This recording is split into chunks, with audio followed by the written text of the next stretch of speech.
సిలువను గురించిన వార్త నశించున్న వారికి వెర్రితనము గాని రక్షించబడుచున్న మనకు దేవుని శక్తి.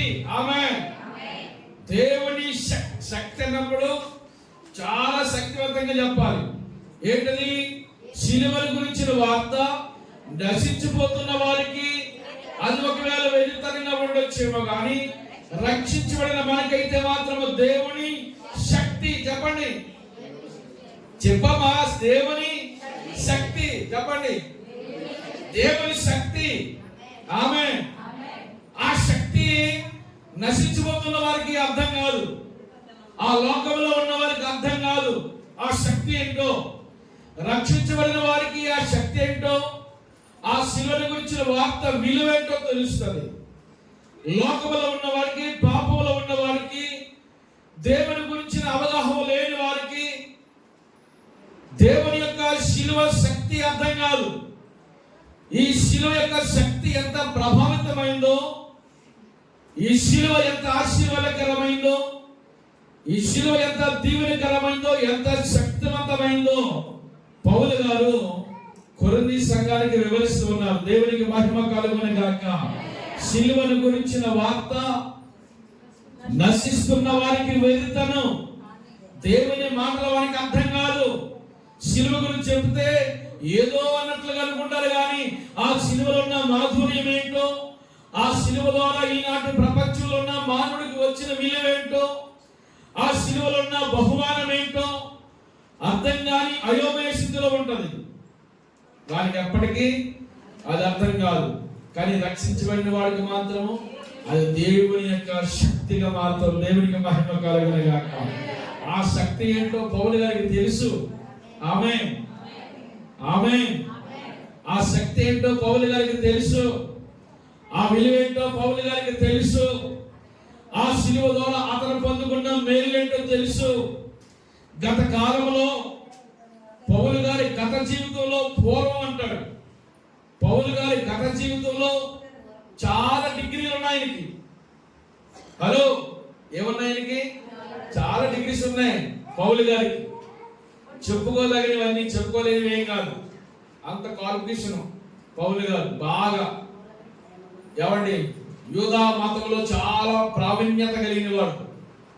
తన పితరుల యొక్క పారంపర్యాచారముల మీద అతి ఆసక్తి కలిగిన వాడు.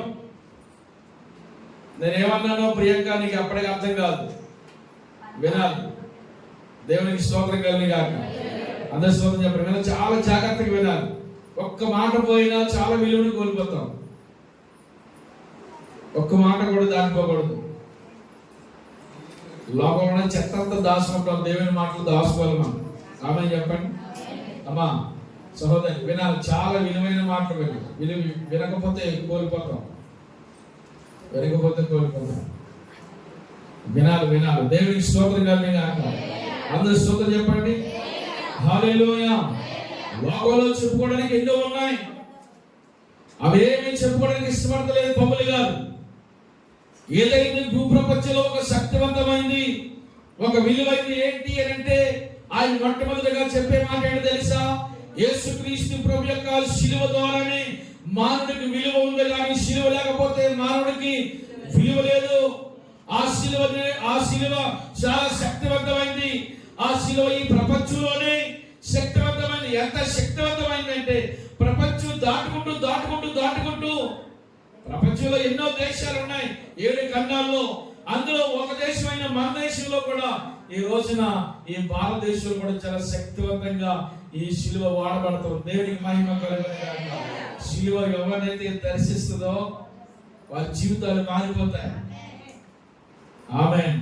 శిలువ ఎవరు దర్శిస్తుందో వారి జీవితాలకు విలువ వస్తుంది. ఆమేన్. శిలువ లేకపోతే మానవుడికి విలువ లేదు. శిలువ లేకపోతే మానవుడు పాపిగానే ఉండిపోను. శిలువ లేకపోతే మానవుడు రోగిగానే ఉండిపోను. కనుక శిలువ ద్వారా మానవుడికి విలువ పెరిగిందే కానీ విలువ ఏమి తగ్గలేదు. పౌలు గారు ఆనాటి కాలంలో ఏమండి, అతను రోమా ప్రభుత్వంలో అతడు సభ్యత్వం కలిగిన వాడు, రోమా పౌరత్వం కలిగిన వాడు. అంటే ఆ రోమా పౌరత్వం అంటే ప్రపంచంలోనే అతి శక్తివంతమైన రాజ్యము రోమ్ సామ్రాజ్యం. ప్రపంచంలో అతి నెంబర్ 1 దేశం రోమపట్నం, లేకపోతే రోమ్ దేశం. ఆ దేశంలో ఇక్కడ ఏం కలిగి ఉన్నాడు? పౌరత్వం కలిగి ఉన్నాడు, కార్డు కలిగి ఉన్నాడు. అన్ని రాయితీలు ఈ పౌలు గారికి రావాలి. ఆమేన్. విలువైనడు కదా, విలువైనడు కదా. ఒక అధికారి అంటాడు, నేను రోమ పౌరుని అనగానే, పౌరు గారు నేను రోమ పౌరుని అనగానే ఈ పౌరత్వం నీకు ఎలా వచ్చింది? నేను చాలా ధనం పెట్టి ఈ పౌరత్వం నేను కొనుక్కున్నాను. మరి నీకెక్కడ జరిగింది? నువ్వు అసలు నువ్వు డబ్బుచ్చి కొనుక్కున్నావేమో. నేను పుట్టుకతోనే రోమా పౌరత్వం ఈయన కాదు, వీళ్ళు తల్లిదండ్రులే రోమ పౌరులు. దేవునికి మహిమ కలుగును గాక. ఎంత పవర్ఫుల్ క్యాండిడేట్ చూడండి. అలాంటి వాటిల్లో దేవుని ద్వారా కూడా ఈయన అవన్నీ శక్తివంతమైనవి. ఇవేమి చెప్పట్లేదు రోమా గవర్నమెంట్ శక్తివంతమైంది, లేకపోతే ఈ ప్రపంచంలో ఏదేదో శక్తివంతమైందని చెప్పట్లేదు. యేసుక్రీస్తు ప్రభువు శిలువ చాలా శక్తివంతమైంది. చాలా మంది ఈ లోకంలో ఉన్న వాళ్ళు ఏమవుతున్నారో తెలుసా? కింద వచనంకి వెళ్దాం, 22వ వచనంకి వెళ్దాం. 22వ వచనంలో యూదులు సూచక్రియలు చేయమని అడుగుతున్నారు, గ్రీసు దేశస్థులు జ్ఞానం వెలుగుతున్నారు. ఏమెలుగుతున్నారు? యూదులు సూచక్రియలు వెలుగుతున్నారు, గ్రీసు దేశస్థులు జ్ఞానాన్ని కావాలి వారికి. చాలా మందికి ఈ మతస్థులకి, యూదులు అని పిలవడుతున్న వీళ్ళందరికీ కూడా ఏదో ఒక అద్భుతం కావాలి, ఏదో ఒక అద్భుతం చూడాలి, వీళ్ళు ఏదో ఒక అద్భుతం జరగాలి. చాలా మంది అనుకునేది ఏంటి తెలుసా? నా జీవితంలో ఏదైనా ఒక అద్భుతం చేయాలి. అద్భుతం చేయమయ్యా నా జీవితంలో, నిన్నే నమ్మి ఉన్నానేసయ్యా. చాలా మంది ఆశపడేది ఏంటి? అద్భుతం చేయాలి నా జీవితంలో, ఏదో ఒక అద్భుతం జరగాలి, ఏదో ఒక అద్భుతం నా జీవితంలో నువ్వు జరిగించు ఆయన. అద్భుతం జరగడం అంటే ఎంత ఆసక్తి చూపుతాం? మాట్లాడాలి.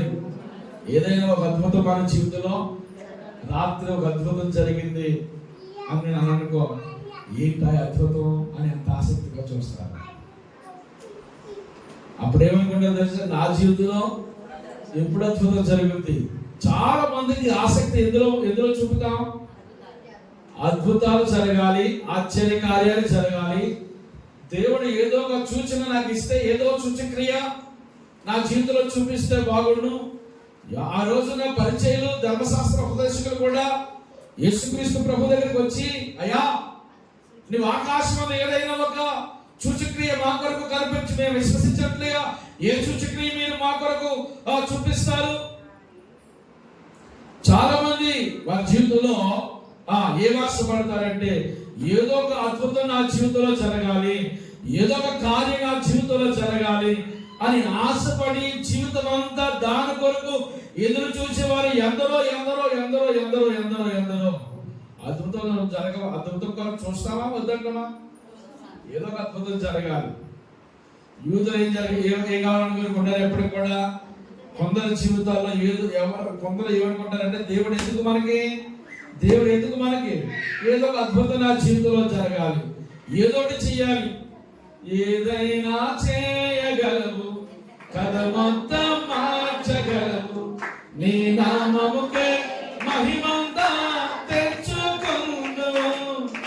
ఏమైనా చేయగలవు, కథ మొత్తం మార్చగలవు, నీ నామముకే మహిమంతా యేసయ్యా యేసయ్యా నీకే సాధ్యం. ఏదో ఒకటి మన ఆసక్తి అంతా దేని మీద చూపుదాం? ఏదో ఒకటి నా జీవితంలో జరగాలి, ఏదో ఒకటి నా జీవితంలో జరగాలి. దేవుడు జరిగిస్తారా? జరిగించడా? ఆటు వెంబడి మనం పరిగెత్తకూడదు. ఆమేన్. విశ్వాసంతో నీవు ఉంటే ఒక అద్భుతం మన జీవితంలో దేవుడు చేస్తాడమ్మా. ఆమేన్ ఆమేన్. యూదులకు ఏం కావాలి? అద్భుతాలు కావాలి. కొందరికి ఏం కావాలి? కొందరికి అద్భుతాలు కావాలి. కొందరు చూడండి, వారి జీవితంలో జరగకపోయినా, ఏమి లేకపోయినా ఎంత నమ్మకంగా ప్రభువులు ఎదుగుతారు. ఆమె లాజరుకి ఏముంది? ఏమైనా వారి జీవితంలో చెప్పుకోవడానికి ఏదైనా ఒక అద్భుతం ఎప్పుడైనా వారి జీవితంలో దేవుడు చేశాడా? లేదు, ఏమీ జరగలేదు. వారి జీవితంలో అసలు అద్భుతమే చూడలేదు. ఎప్పుడు అలాంటివి ఏమి జరగలేదు. కానీ ఎంత నమ్మకంగా ప్రభువులో ఉన్నాడో స్తోత్రం కలుగుగాక. ఏదైనా జరిగితేనే నేను నమ్ముతాను అనేవారు లేరు ఈ లోకంలో. ఉన్నారు. నా జీవితంలో దేవుడు నమ్మాను కానీ నాకేం జరిగింది, ఏం ఫలం ఉంది? దేవుడు నమ్మాను కానీ నాకేం ఉపయోగం ఉంది అంటే అద్భుతాల కొరకు దేవుడు కాదు. ఆమె చెప్తామా? జరగచ్చు, జరగకపోవచ్చు. దేవుని స్తోత్రం కలుగుగాక. జరగవచ్చు, జరగకపోవచ్చు.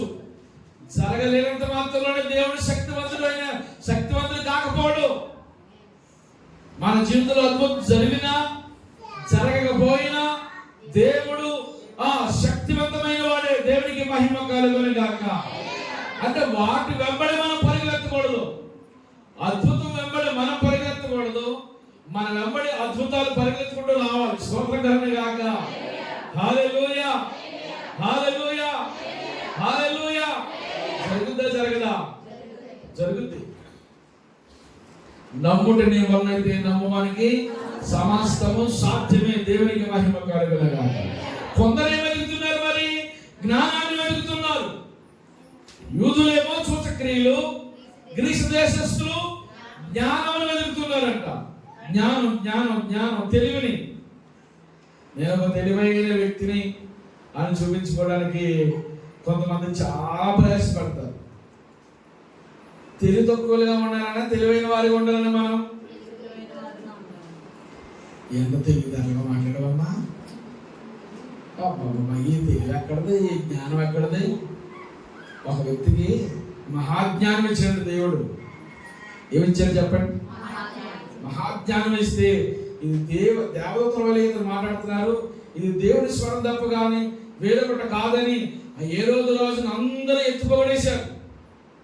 అసలు వాడు దేవుడినే మహిమపరచలేదంట. ఏమైంది? దేవుడిని మహిమపరచినందుకు అతను పురుగులు పడి చనిపోయడం రాయబడింది. చాలా భయంకరం ఈ లోక జ్ఞానము.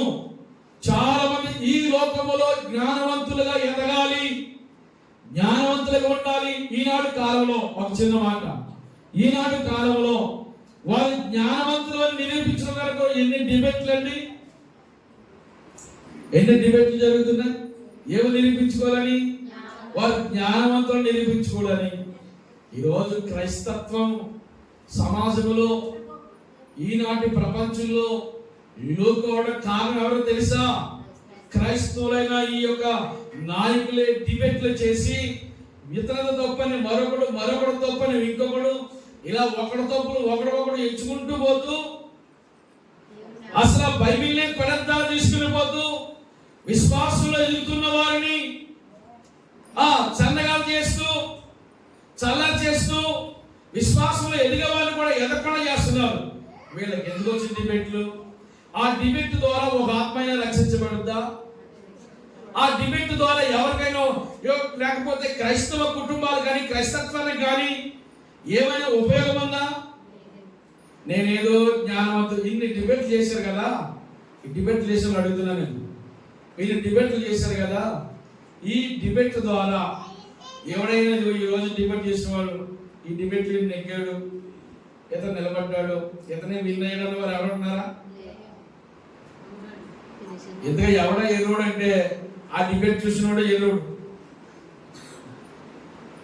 అసలు డిబేట్ వచ్చిందంటే నాకు చాలా చిన్న డిబేట్. అసలు డిబేట్ మనం చూడకూడదు.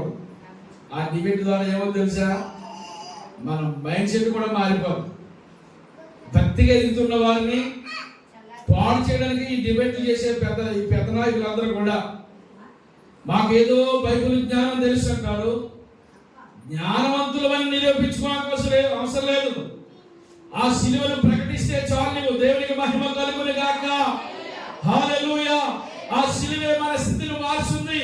ఎంత ప్రకటించుకుంటావో ఆ దేవుని గురించి ప్రకటించుకోవాల్సిన చాలా ఉన్నాయి. ఆ సిలువను ప్రకటించాలి. మర్మాలన్నీ మనం బోధించేయగలదు. పరలోక జ్ఞానం అంతా మనకి తెలుసుకోగలదు. ఎవరి ఏదేదో జ్ఞానం తెలుసుకొని ఆ జ్ఞానవంతులను నిరూపించుకోవాలని, లోకంలో ఏదో సెలబ్రిటీలు అయిపోవాలని, సమాజానికి కనపడాలని, యూట్యూబ్లో ఫాలోవర్స్ పెరిగిపోవాలని, సబ్స్క్రైబ్స్ పెరిగిపోవాలని, ఇలా మొత్తానికి ఏంటి వీళ్ళ ఆలోచన? ఏదో రకమైన రీతిలో ఎవరో ఒక మీద బురద చల్లడం, లేకపోతే ఎదుటి వారు బోధించేది తప్పని చెప్పడం, లోకంలో ఏమనిపించుకోవాలని? జ్ఞానవంతులు అనిపించుకోవాలని. నీ జ్ఞానం ఏం పని చేయదు. ఆమె జ్ఞానులు జ్ఞానం ఏం చేస్తారంట? నశింపజేస్తారు. దేవునికి మహిమ కలుగును. ఎదుటి వారిని గౌరవించడం నేర్చుకోవాలి. మన జ్ఞానం పక్క వారికి ఉపయోగపడాలి. నీ జ్ఞానం ఒక వ్యక్తిని రక్షణలోనికి నడిపించాలి. దేవునికి స్తోత్రం కలుగుగాక. మన జ్ఞానం ఒక వ్యక్తిని సత్యంలో నిలబెట్టాలి. మన జ్ఞానం ఒక వ్యక్తిని పాపంలోకి వెళ్లకుండా ఆపు చేయాలి. ఇది జ్ఞానం అంటే. జ్ఞానం అంటే ఏంటో తెలుసా? మనము క్రీస్తుని ప్రకటించడం, శిలువను ప్రకటించడమే మహాజ్ఞానం. దేవునికి మహిమ కలుగుగాక. యూదులకి సూచక్రియలు కావాలి, గ్రీస్ దేశస్తులకి జ్ఞానం కావాలి. ఈ రెండు పట్టుకోండి. పట్టుకున్నారా? ఏం పట్టుకున్నారు? జ్ఞానం. వీళ్ళకేమో సూచక్రియలు కావాలి, వీళ్ళకేమో జ్ఞానం కావాలి. సూచక క్రియలు జ్ఞానము, సూచక క్రియలు జ్ఞానము. ఈ లోకంలో పరిస్థితులు ఉంటే మరి పౌలు గారు ఆయన డైలాగ్ ఎలా ఉన్నా చూద్దాం. కింద మాట చదవండి. యూదులు సూచక్రియలు చేయమంటున్నారు, గ్రీసు దేశస్తులు జ్ఞానాన్ని వెలుగుతున్నారు. అయితే మేము సిలువేయబడిన క్రీస్తుని ప్రకటించున్న గట్టిగా చెప్పబడిన దేవుని స్తుతి చెబుదాం. హల్లెలూయా. అంతేనా? చెప్పట్లు మోగిపోవాలి. దేవుని స్తోత్రం కలుగుగాక. యూదుల సూచక్రియలు, గ్రీసు దేశస్తుల జ్ఞానాన్ని వెలుగుతూ అడుగుతూ ఉంటుంటే మేమేం చేస్తున్నాం తెలుసా? సిలువేయబడిన క్రీస్తుని మేము ప్రకటిస్తున్నాం. దేవునికి మహిమ కలుగుగాక. సిలువ మన స్థితిని మార్చేస్తుంది. సిలువ మన బ్రతుకులు మార్చేస్తుంది. ఎవరి సిలువ ద్వారా మన జీవితానికి ఏముందో తెలుసా? విలువ ఉంది. దేవునికి మహిమ కలుగుగాక. ఈ లోకంలో ఉన్న ప్రతి వ్యక్తి ఎవరైనా ఒక రోజున సిలువ దగ్గరికి రావాల్సిందే. యేసుక్రీస్తు ప్రభు యొక్క సిలువ ద్వారా మనకి ఏముంది? శక్తి ఉంది. సిలువను గురించిన వార్త నశించున్న వారికి వెలుగుతనం అయితే మనకేంటో తెలుసా? దేవుని యొక్క శక్తి ఉన్నది. ఆ 20 వచనం చదువుదాం. 20 వచనం. జ్ఞాని ఏమాయను, శాస్త్రి ఏమాయను, ఈ లోకపు తర్కవాది ఏమాయను, ఈ లోక జ్ఞానమును దేవుడు వెలుగుతనంగా చేస్తున్నాడు కదా. దేవునికి స్తోత్రం కలుగు. జ్ఞాని ఏమాయను, శాస్త్రి ఏమాయను, ఈ లోకపు తర్కవాది. అన్ని తర్కాలే. ఈ లోకపు తర్కవాది ఏమైనా. జ్ఞాని ఏమైపోయాడు, శాస్త్రి ఏమయ్యాడు. ఎవరు? ఈ లోకంలో ఎంతో మంది రాజ్యాలు, ఎన్నో రాజ్యాలు, ప్రపంచంలో సామ్రాజ్యాలు వచ్చినాయి. ఈ జ్ఞానంతో కూడిన రాజ్యాలు, ఈ బలమైన రాజ్యాలు, ఈ లోకంలో ఉన్న రాజ్యాలను ఏమైనా తెలిసిన కాలగర్భంలో కలిసిపోయి ఈరోజు ఏ రాజ్యాలు కనబడతలేదు. ఏ రాజ్యాలు కనబడలేదు. బలమైన రాజ్యాలు, బలమైన సామ్రాజ్యాలు ఏమైనా. జ్ఞాని ఏమైపోయాడు? ఈ లోకంలో జ్ఞానులు అని మనము అనిపించుకోకూడదు. నాకేదో తెలుసు అన్నట్టు అందరి ముందు కనిపించాలి అన్నట్లుగా ఉండకూడదు. ఈ లోకంలో జ్ఞానం ఏమైంది తెలుసా? నశించిపోయింది. ఈ లోక జ్ఞానాన్ని దేవుడు ఎలా తెలిసాడండి? వెలుగుతనగా. ఒక వ్యక్తి అతనుకున్న జ్ఞానంతో భూమిని బాగా పండించాడు. సహోదరి చెప్పమ్మా, ఏం చేశాడు? అతనుకున్న జ్ఞానంతో టెక్నాలజీ ఉపయోగించి భూమిని బాగా సాగు చేసి బాగా పండించాడు. అందరికంటే ఇతను బాగా పాపులర్ అయిపోయాడు. మొత్తం పోగేసుకున్నాడు. తన ప్రాణంతో అనుకుంటున్నాడు, నా ప్రాణమా తినుము తాగుము సుఖించుము. మళ్ళీ చెప్పండి, తినుము తాగుము సుఖించుము అన్నాడు. అనేకమైన సంవత్సరాలకి ఇంక నీకేమి లోకలేదు, ఇంకా లోటు లేదు. ఎంత తింటావో తిను, ఎంత తాగుతావో తాగు. కొంతమందికి ఎంత తాగాలో కూడా తెలియదట. లిమిట్గా తాగొచ్చు కదా, లిమిట్గా తాగడం పడిపోవాలి. మన వ్యక్తి చూసాడు, ఆడు వెళ్ళంటే నల్లపోతున్నాడు. లిమిట్గా తాగొచ్చు కదా, పడిపోయినా తాగేది. ఎంత తాగాలో కూడా తెలియదు. ఇంకొకరు ఏమన్నారంటే, ఈ రోజు ఊరికి వచ్చినట్టు అందుకే ఇలా తాగొచ్చినట్టు. చాలా భయంకరం. కొంతమంది జీవితాలు ఎందుకు, సంపాదన అంతా త్రాగడానికి, కొందరి సంపాదన అంతా తినడానికి, కొందరి సంపాదన అంతా వస్త్రాలకి. హల్లెలూయా. ఈ లోకంలో మనకి విలువ ఎవరి ద్వారా? నువ్వు వేసుకున్న వస్త్రాలు బట్టు, నువ్వు వేసుకున్న బంగారం బట్టు, లేకపోతే మనం కలిగి ఉన్న భూములు బట్టు, వీటి బట్టి మనకు విలువ కాదు. మనం ఎందుకు తెలుసా అతిశయిస్తే? ఎవరిని బట్టి అతిశయించాలి తెలుసా? క్రీస్తుని బట్టి, మన కొరకు సిలువ వేయబడిన యేసు క్రీస్తుని బట్టి మనం అతిశయపడాలి. గట్టిగా చప్పట్లు కొట్టి దేవుని స్తోత్రం చెబుదాం.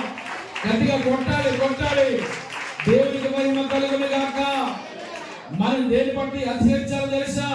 యేసు క్రీస్తు అతిశయించేవాడు సిలువయందే. క్రీస్తుని బట్టి మనము అతిశయించాలి. చదువు, ఒక వచనం చదువు, గలతీ పత్రిక చదవండి.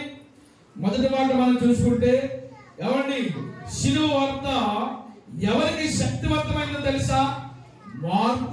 మారు మనసు పొందిన వారికి ఆ సిలువ మారుతుంది, శక్తివంతంగా మారుతుంది. దేవునికి మహిమ కలుగును గాక.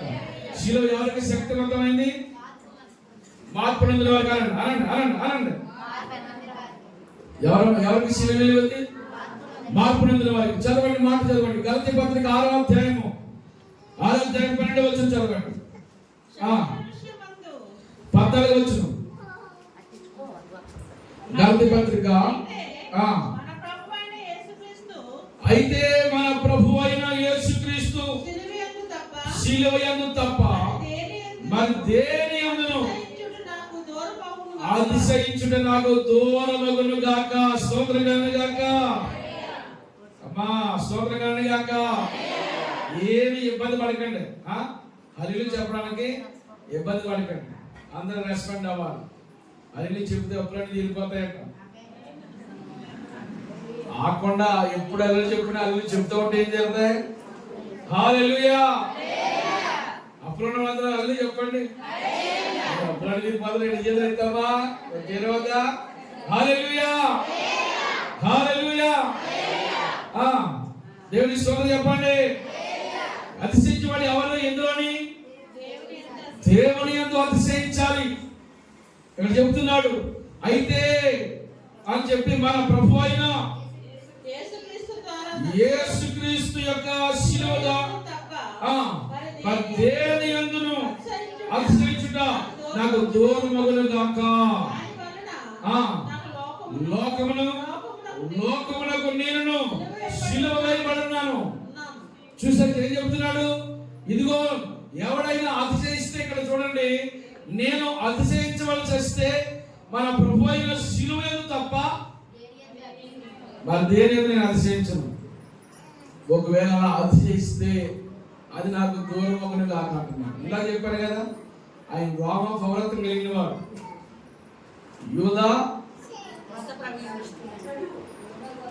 యూదా మత ప్రవీణుడు, బెన్యామీను గోత్రీకుడు, ఇశ్రాయేలీయుడు. ఎవరిని? గమనీయులు పాదాల దగ్గర ధర్మశాస్త్రం నేర్చుకున్నవాడు, యూదా మతంలో ప్రావీణ్యత కలిగిన వాడు, తన సమాన వయస్కుల కంటే అధికమైన అధికారాలు కలిగిన వాడు. యూదా మతం అతనికి రోమా గవర్నమెంట్ ఎవరైనా చంపే హక్కు ఇచ్చేసిందండి.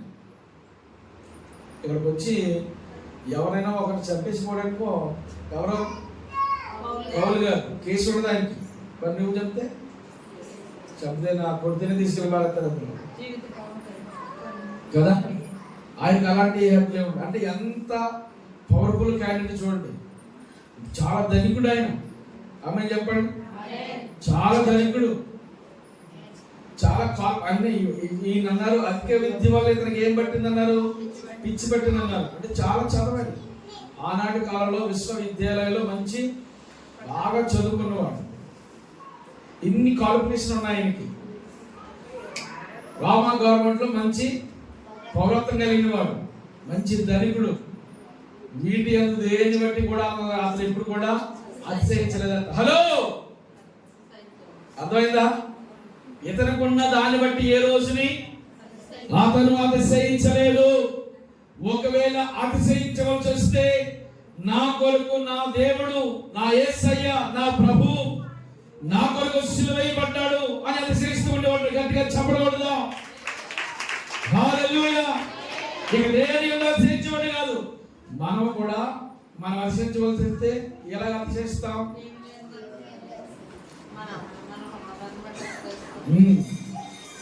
మనం అతిశయించవలసి వస్తే ఒకవేళ మనం ఏదైనా గర్వంగా మనము ఫీల్ అవ్వాల్సిన సందర్భం వచ్చినప్పుడు మనకున్న వాటిని బట్టి, మన స్టేటస్ బట్టి మనం ఏం చేస్తామంటే అతిశయిస్తాం. నేను ఎవరినో తెలుసా అని అంటాం. అంటే దేని బట్టి అంటే మనకున్న దాన్ని బట్టి. నా వెనకాల ఎవరు లేరనుకుంటున్నావా అంటాం. మన వెనకాల ఎవరు ఉన్నారు కాబట్టి. నాకే ఇల్లు లేదనుకుంటావా? ఏముంది మనకి? ఏముంది? బంగారం లేదనుకుంటున్నావా? అంటే ఏముంది? బంగారం. దేవుని మహాప్రభుడు అంటే నాకు కాస్ట్ బంగారం కూడా లేదు.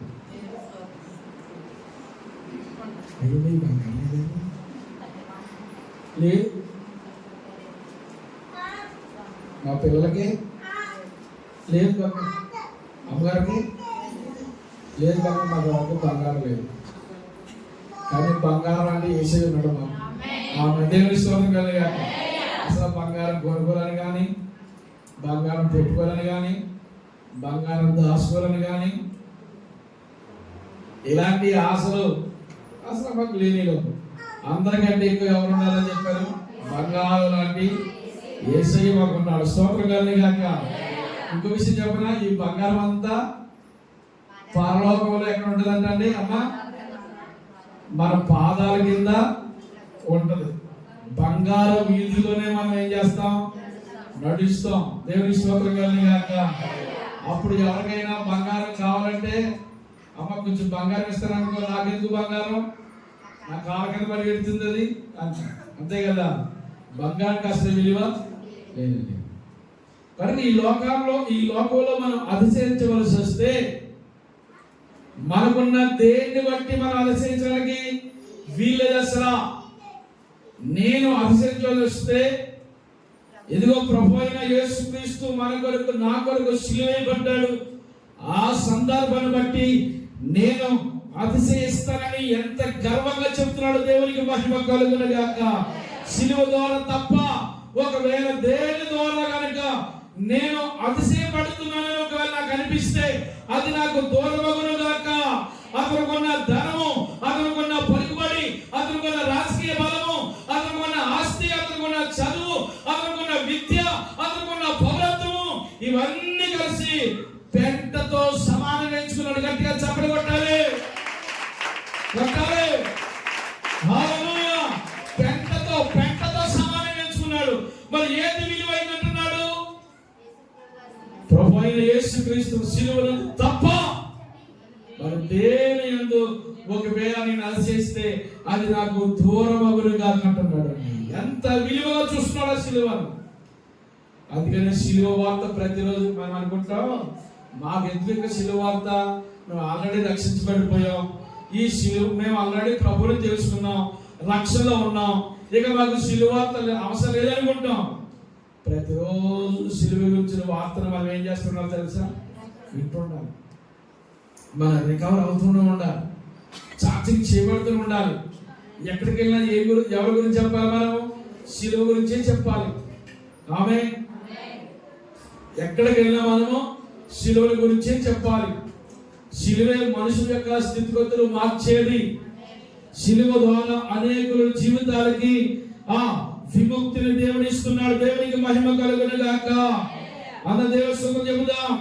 సిలువ పాపం నుండి విడిపిస్తుంది. సిలువ ఏం చేస్తుంది?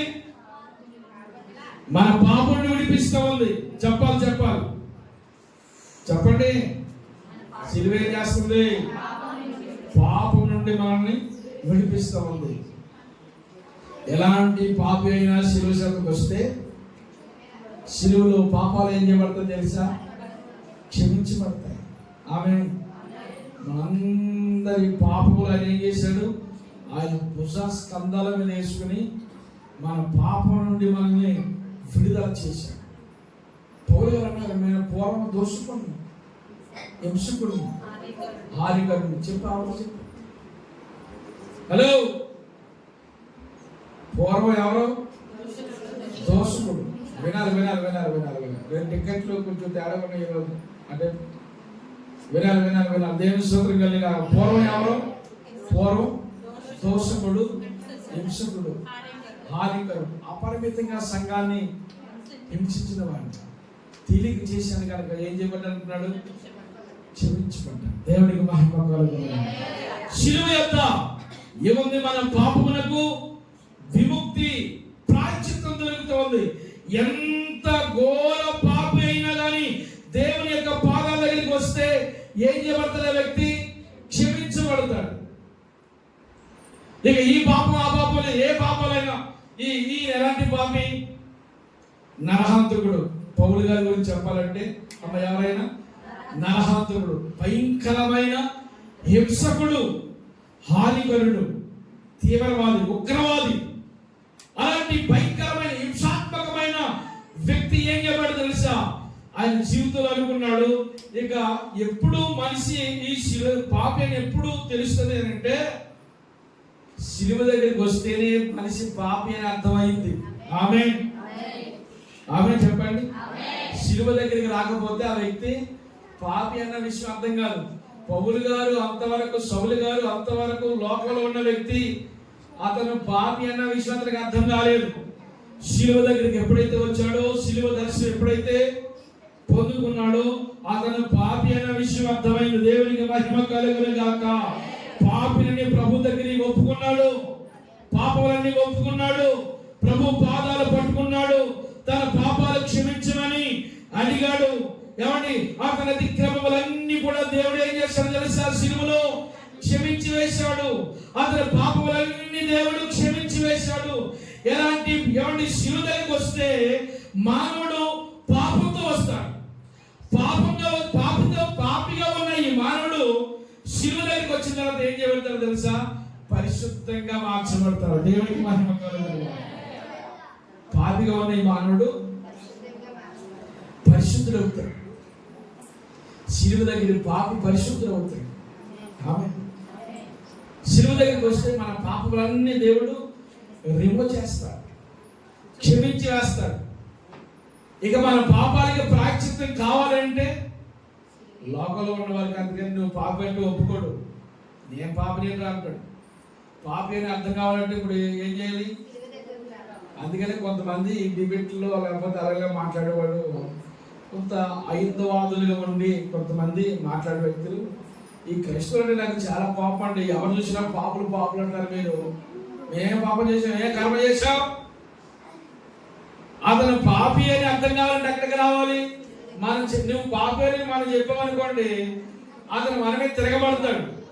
అతనికి అర్థం కావాలంటే అతన్ని ఎక్కడికి నడిపించాలంటే మనము శిలువ దగ్గరికి నడిపించాలి. దేవునికి మహిమ కలుగును గాక. శిలువ దగ్గరికి నడిపించినప్పుడు ఆ పాపి ఏమవుతాడు? ఇప్పుడు పరిశుద్ధుడు అవుతాడు. ఎలాంటి ఘోర పాపములైనా దేవుడు క్షమిస్తాడు. ఎంత పాపి అయినా దేవుడు క్షమిస్తాడు. ఈ లోకంలో ఎవరు క్షమించలేరు. అలాగా మన మీద నిందలు వేస్తారు, నెప్పలేస్తారు. ఒరే బాబు నేను మారేనా, నేను ఆ పాపాలు మానేశానని చెప్పినా కానీ ఏం చేస్తారు మన వాళ్ళు? వాటినే జ్ఞాపకం చేసుకుని నీ గురించి నాకు తెలియదా, నువ్వు ఇలాంటిగా, నువ్వు అలాగే మన మీద నెప్పలేస్తారు. లేదురా బాబు నేను మానేశాను అని ఎంత చెప్పినా మన వాళ్ళకి అది అర్థం కాదు. ఎంతమంది ఎన్ని రకాలుగా మాట్లాడుకున్నా మన ప్రభు మాత్రం మనల్ని క్షమిస్తాడు. దేవునికి స్తోత్రం కానీ. హల్లెలూయా, హల్లెలూయా, హల్లెలూయా. ఎవరిని విమర్శించమాక. ఎవరిని విమర్శించిన నీవెవరో చూసుకో ఒకసారి. ఎవరిని విమర్శించిన నీ స్థితి ఏంటో చూసుకో. ఎప్పుడు కూడా ఎవరిని అసలు విమర్శించవలసి వస్తే యేసుక్రీస్తు ప్రభువుని ఎన్ని విమర్శించను, అమ్మా నేను కూడా నిన్ను ఏమి అన్నా సమాధానంగా ఎంత మంచివాడు. ఆ రోజునే ఆ పాపాలన్నీ విడిచిపెట్టేసింది. తన జీవితాన్ని పరిపూర్ణంగా ప్రభు పాదాలకు అప్పగించేసింది. ఇక తన జీవితంలో ఇక పాపం జోలికి వెళ్ళకుండా దేవుని సన్నిధిలో సమాధానం పొందుకుంది. ఎంత ఘోర పాపైనా తెలిసి తెలిసి తెలిసి తెలిసి తెలిసి తెలియక చేసిన పాపాలు, తెలిసి చేసిన పాపాలు, ఈ పాపాలన్నీ ప్రభు దగ్గరికి వచ్చినప్పుడు ఏం చేస్తాడు? క్షమిస్తాడనండి. మనం క్షమించగలమా? మనం క్షమించగలమా? మనం క్షమించలేకపోవచ్చు, కానీ మనం ప్రభు క్షమిస్తాడు. ఇప్పుడు మన ప్రభు క్షమించినప్పుడు మనకి ఎందుకు ఇబ్బంది? ఆయన క్షమించాడు కదా. తూర్పుకి పడమటికి ఎంత దూరమో మన పాపములు అంటే అంత దూరంగా ఆయన ఏం చేస్తాడు? ప్రార్థన ఆయన జ్ఞాపకం చేసుకుని అన్నాడు. అందుకని మనం ఇక పదాగా నేను పాపని, నేను పాపని, నేను పాపని, పాపని ఇదే పాట. ఎప్పుడు ప్రార్థన చేసినా పాపనే నా ప్రార్థన. ఎప్పుడు ప్రార్థన చేసినా దేవుడు ఏమన్నాడు? మన పాపములన్నీ ఆయన ఏం చేశాడమ్మా? క్షమించి వేశాడు. దేవుని స్తోత్రం కలుగుగా. మారిన వ్యక్తులుగా ఉన్న మనము, మారిన వ్యక్తిగా ఉన్న నీవు ఇక పాపం జోలికి వెళ్ళకూడదు. ఆమె తెలియక చేశాను అన్నాడు పౌలు గారు. తెలియక చేశాను, ఏం చేయబడ్డాడు? క్షమించబడ్డాడు. మన జీవితాన్ని క్షమించడానికి నిత్యము ఆయన క్షమాగుణంతో మన వైపు చూస్తున్నాడు. దేవునికి మహిమ కలుగునేలాగా. ఏమండి, పాపి శిలువ దగ్గరికి వచ్చినప్పుడు ఏమవుతున్నాడు? పరిశుద్ధుడు అవుతున్నాడు. పాపంతో శిలువ దగ్గరికి వచ్చినప్పుడు పాపంతో వచ్చావు, వెళ్ళేటప్పుడు ఇక పాపగా వెళ్ళావు, మరి ఎలాగ వెళ్తున్నావు? పరిశుద్ధంగా వెళ్తున్నావు. దేవునికి స్తోత్రంగా కాక. పరిశుద్ధుల సంఘంలోకి మనం చేర్చుకున్నాడు. మన జీవితాన్ని ఆశీర్వాదకరంగా మార్చాలని, అనేకులుగా నీ జీవితాన్ని ఆశీర్వాదకరంగా మార్చాలని, లోకాన్ని, పాపాన్ని, వ్యసనాన్ని ఇవన్నీ విడిచి ఇక మనం దేవుని దగ్గరికి వచ్చిన తర్వాత మన జీవితం ఒక పరిశుద్ధమైన రీతిలో ఉండాలని ప్రభు ఆశీర్వడుతున్నాడు. పూర్వం ఎవరు? నీవు దోషకుడు, హింసకుడు, హానికరుడు, హింసాత్మకమైన వ్యక్తి. అనేకుల్ని పూర్వం హింసించి ఇప్పుడు హింసిస్తే మన వాళ్ళు మారాను అంటారు, కానీ అసలు ఏం మారలేదు. నేను మారాను, ప్రార్థనకి వెళ్తాను అంటాం, కానీ బుద్ధులు మారలేదు, మాటలు మారలేదు, బూతులు మారలేదు, ఆ కోపాలు మారలేదు, ఆ హెచ్చు తగ్గులు మారలేదు, ఏం మారలేదు. కానీ ఏమంటారు? మారేమంటారు. మారేమని ఒక రుజువు చూపించు. మారినట్టు ఒక రుజువు చూపించు. ఇదిగో నేను మారానండి, మా పక్కింటి ఆవిడతో జగడం ఆడడం మానేశాను అన్నప్పుడు చూపించు. నేను మారానండి, నాలో నా అసూయ పోయింది, చూపించు. నేను మారానండి, ఎదుటి వ్యక్తిని పగబట్టడం మానేశాను, అది చూపించు. నేను మారానండి, నాలో కోపలాపాలు పోని నేను ఫ్రీగా ఉండగలిగాను, నా తండ్రి నన్ను క్షమించినట్లుగా అతను నేను, అది చూపించగలము. అది చూపించలేము. కానీ ఏమంటాం? మారామంటాం, కానీ మారిన కోణం ఒకటి కనపడుతుంది. అది మారితే మారిన జీవితం క్రియారూపంగా కనపడాలి. దేవుని స్తోత్రం కలుగుగా. పౌలు గారు మారిన తర్వాత తన జీవితాన్ని సమాజానికి చూపించాడు. స్తోత్రం కలుగుగా. మారేమంటూ సంఘాలు మారుతాం, కానీ మనుషులు మారరు. ఎవరు? మన బ్రతుకు మారాలి మొదట, మన జీవితం మారాలి మొదట. మారవని పాస్టర్ గారు మార్చేస్తే బ్రతుకు మారిపోయినట్ట, సంఘాన్ని మార్చేస్తే బ్రతుకు మారిపోయినట్ట. ఏం మార్చితేని ఏం మార్చుకోవాలి? బుద్ధి మార్చుకోవాలి, మన గుణగణాలు మార్చుకోవాలి, మన మాట తీరు మార్చుకోవాలి. శిలువ దగ్గరికి వచ్చిన తర్వాత మన సమస్త వైఖరి మార్చబడును గాక. అప్పుడు మానవాన్ని మన క్రియారూపంగా సమాజానికి చూపించాలి. అంతేగాని మనం మారేమనుకుంటూ సమాజంలో మేకప్ వేసుకుంటూ వెళ్ళిపోతే మన జీవితాన్ని దేవుడు ఎందుకు చేయకపోవచ్చు. శిలువ దగ్గర మనం ప్రతిదీ ప్రభు దగ్గర, హలో సహోదరి, ప్రతిదీ ఒప్పుకోవాలి. మన పాపాలు క్షమించడానికి ఆయన ఇష్టపడుతున్నాడు. ఆమె ఒప్పుకోవడానికి నువ్వు ఇష్టపడుతున్నావా? Yes are no? క్షమించడానికి ఆయన ఇష్టపడుతున్నాడు. క్షమించి పరిశుద్ధుల జాబితాకు తీసుకెళ్ళక ఆయన ఇష్టపడుతున్నాడు. ఒప్పుకోవడానికి నువ్వు సిద్ధమా? ఒప్పుకుంటే ఇదిగో నాయన, ఇక్కడి నుంచి నేను బూతులు మాట్లాడిన ఆయన, ఇక్కడి నుంచి ఈ గుణాలన్నీ నేను విడిచిపెడతాను ప్రభు అని ప్రభు దగ్గర ఏం చేయాలి తెలుసా? ఒప్పుకోవాలి. ఎంతకాలం ఉంటాం ఈ లోకంలో? పరలోకం వెళ్ళాలా వద్దా? మనం మారిన వ్యక్తి వెళ్తాడా పరలోకం? మారిన వ్యక్తి వెళ్తాడా? అమ్మా సోదరు చెప్పా,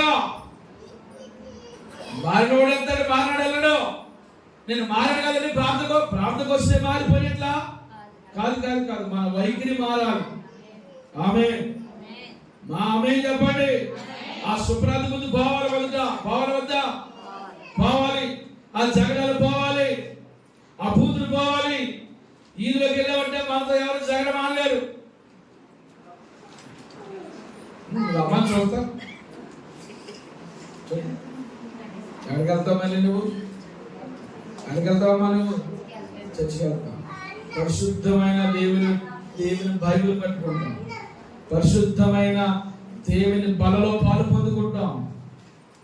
శిలువ దగ్గరికి వచ్చినా కానీ వైఖరి మారలేదు. ప్రభు అడుగుతున్నాడు మారాలి. టోటల్ గా మన జీవితం అంతా చేంజింగ్ అయిపోతుంది. దేవునికి స్తోత్రం కలుగాక. హల్లెలూయా. అందరూ దేవుని స్తోత్రం చెబుదాం. మరొకసారి గట్టిగా దేవుని స్తోత్రం చెబుదాం. శిలువ మనిషికి ఏమిస్తుంది? విలువనిస్తుంది. శిలువ దగ్గర వచ్చిన ప్రతి పాపి ఏం చేయబడుతున్నాడు తెలుసా? క్షమించబడి వెళ్తున్నాడు. దేవుని స్తోత్రం కలుగాక. మన రోగాలన్నీ శిలువ ఏం చేస్తారు సార్? ఎవరి రోగంతో వచ్చి మన రోగాన్ని ఆయన తీసుకుంటారు. మనకేమిస్తాడు? ఆయన ఆరోగ్యం ఇస్తాడు. మన పాపాలు ఆయన తీసుకుంటాడు. ఆయన పరిశుద్ధత మనకు చెప్పాడు. కాబట్టి చెప్పమ్మా, మన పాపాలను ఏం చేస్తాడు? ఆయన తీసుకుంటాడు. ఆయన పరిశుద్ధత మనకిస్తాడు. దేవుడికి మహిమ కలుగును. ఆయన పరిశుద్ధతతో మనం పాలుభాగస్వాములం అవుతాం. ఆయన పరిశుద్ధత మనకి ఇస్తేనే కానీ మనం పరలోకం వెళ్ళం. ఆయన పరిశుద్ధత మనకి ఇవ్వాలంటే మన ఆత్మీయ జీవితం ప్రభుకి అనుకూలంగా మలచబడాలి. విడవాలి, సమస్తం విడవాలి. విడిచి దేవునికి అనుకూలంగా మనము మలచబడాలి. దేవునికి మహిమ కలుగును గాక. అందరూ మరొకసారి దేవుని స్తోత్రం చెబుదాం. గట్టిగా మరొకసారి దేవుని స్తోత్రం చెబుదాం. పాత నిబంధనలో బలులు జరుగుతూ ఉండేవి. వినండి, ముగింపులో ఉన్నా. పాత నిబంధనలు ఏం జరిగాయమ్మా? బలులు జరుగుతూ ఉంటాయి. ఆ బలి వారానికి, రోజుకి, సంవత్సరానికి, నెలకి ఇలా జరుగుతూ ఉండేవి. మళ్ళా పాపం చేస్తే మళ్ళా బలి ఇవ్వాలి. పైన మందు మాట. అదేంటి? మెడిసిన్ లోపలికి వెళ్తలేదు. హలో, మెడిసిన్ ఎక్కడికి వెళ్తలేదు? లోపలికి వెళ్తలేదు. పైన జరుగుతుంది. కొంత మట్టుకు ఓట కలుగుతుంది, మరలా మామలేదు. ఇప్పుడు కొత్త నిబంధనలో యేసుక్రీస్తు ప్రభు వచ్చారు. ఆయనకి ఏ జంతువులు కూడా కాదు, కానీ ఆయనే మన కొరకు బలి అయిపోయాడు. ఇప్పుడు మన కొరకు బలి అయిపోయిన ఆ యేసుక్రీస్తు ప్రభువును మనం చూడగలిగి ఆ శిలువను మనం విశ్వసిస్తే మందు ఎక్కడికి వెళ్తుంది తెలిసి ఇప్పుడు లోపలికి వెళ్తా ఉంది. దేవునికి స్తోత్రం కలుగాక. ఇప్పుడు పరిపూర్ణంగా మనిషికి ఏం జరుగుతుందంటే విడుదల, పాపానికి విముక్తి దొరుకుతా ఉంది, పాపానికి విడుదల దొరుకుతా ఉంది, పాపానికి విరుగుడు దొరుకుతా ఉంది. ఆ యేసుక్రీస్తు యొక్క శిలువ మనిషి ప్రతి పాపాన్ని కట్టలో బంధించబడ్డ వారికి ఏం చేస్తుంది తెలుసా? విడుదల విడుదల అందరూ చెప్పండి, ఏం చేస్తుంది? విడుదల ఇస్తూ ఉంది. దేవునికి మహిమ కలుగును గాక. నీకు నాకు మన అందరికీ విడుదల ఇవ్వడానికి ఈ లోకానికి వచ్చాడు యేసు. ఆ శిలువ శక్తి మనకు అర్థం కావాలి. ఈ రోజున ప్రపంచం అంతట్లో శక్తివంతమైనది ఏంటో తెలుసా? శిలువ. ఇప్పుడు మన భారతదేశానికి కూడా భయం ఏంటి తెలుసా? శిలువ అంటే భయం. ఆమేన్. కొంతమంది పెద్దలు ఉన్నారు, నాయకులు ఉన్నారు, ఆ శిలువ అంటే ఏంటి వారికి? భయం. ఎవరి దేవుణ్ణి వారు ప్రకటించుకునే స్వతంత్రత ఉంది. ఎవరు దైవాన్ని వారు ఆరాధించుకునే స్వతంత్రత ఉంది. నువ్వు ఆరాధించవద్దు, నన్ను ఇబ్బంది పెడతావు, నిన్ను ఇబ్బంది పెడతా, నిన్ను ఇబ్బంది పెట్టేవారు. నీవు కనుక ఆరాధిస్తే నీకున్న కొన్ని రాయితీలు ఈనాటి కాలంలో ఎన్నో ఇలాంటివి. ఆ శిలువ విలువ తెలిసిన వారు ఈ ప్రపంచం అంతా ఎలా ఎంచుకుంటారో తెలిసి ఈ లోకంలో ఉన్న గ్రంథంతా పెంటతో సమానంగా ఎంచుకుంటారు. దేవునికి మహిమ కలుగును గాక. అందరూ స్తోత్రం చెప్పండి. ఈ లోకంలో ఉన్నదంతా పెంట, ఆ శిలువ మాత్రము దేవుని యొక్క శక్తి. ఈ లోకంలో ఎవరి జ్ఞానం కావచ్చు, ఇవన్నీ కూడా ఇదంతా కూడా లయమైపోయేవి.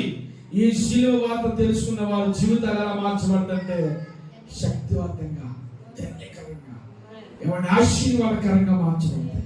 ఆ శిలువ విలువలు తెలుసుకున్న ఈ పౌలు గారు ఆ శిలువ ఎంత శక్తివంతమైందో సమాజానికి ప్రకటిస్తారు. నీ నా జీవితంలో అది శక్తివంతంగా మారాలంటే మనం మారిన వ్యక్తులుగా ముద్ర వేయబడాలి.